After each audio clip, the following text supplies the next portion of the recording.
All right, what if I told you that one of the biggest, boldest wines you can find has basically been living a double life? Today, we're gonna uncork the wild story of a grape that is definitely not what it seems. We're talking about the misunderstood powerhouse, Petit Sirah. I mean, you hear the name and it seems pretty obvious, right? Petite is French for small. So this has to be just a smaller version of the super famous Syrah grape. But, in the world of wine, the easy answer is almost never the right one. And the real story here? It's so much more interesting.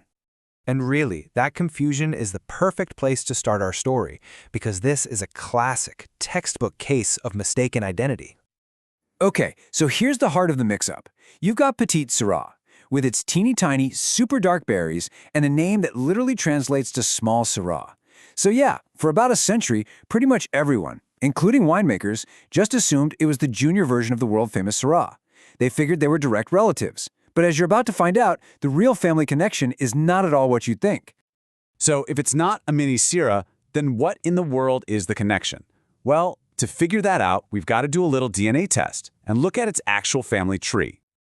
The missing piece of this whole puzzle is a grape I'm willing to bet you've never heard of. Pelusson. Think of it as the secret, forgotten ancestor. This super rare grape from France is the genetic key to Petit Sirah's incredibly deep, inky color and that famously powerful tannic backbone.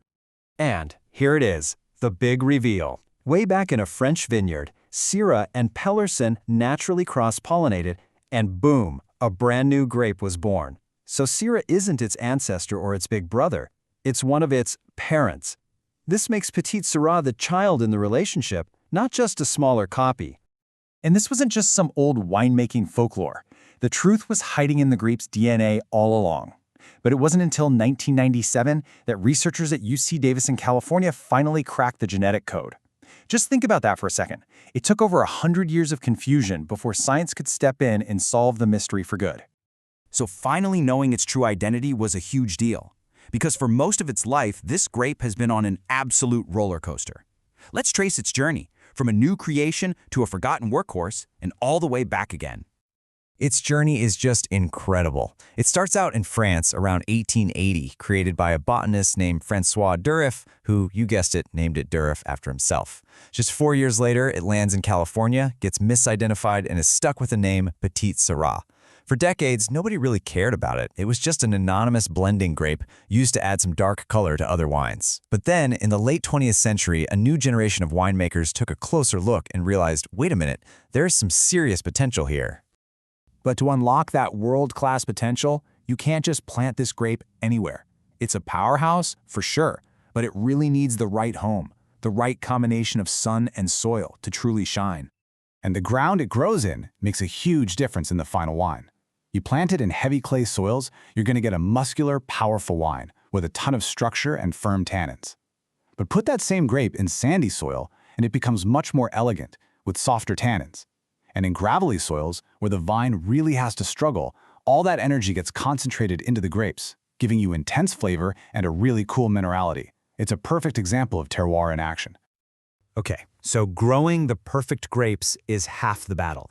But now the real challenge begins, because you have to take this beast into the winery, and it becomes all about taming a tannic titan.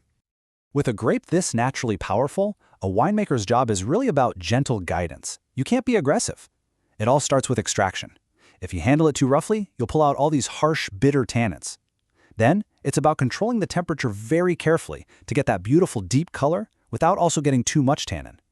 And finally, the wine gets to rest in oak barrels, and that is the key step to softening everything up and building all those complex layers of flavor. And hey, not all oak is the same.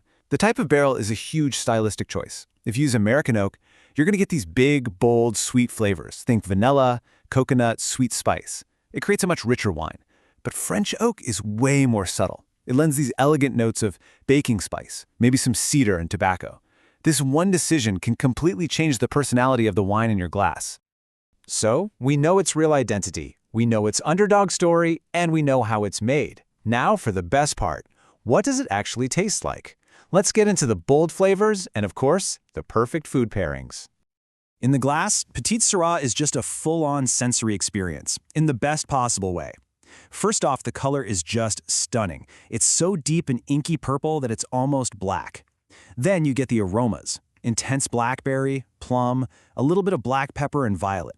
And when you take a sip, you get these awesome layers of dark chocolate, rich tobacco, and earthy notes.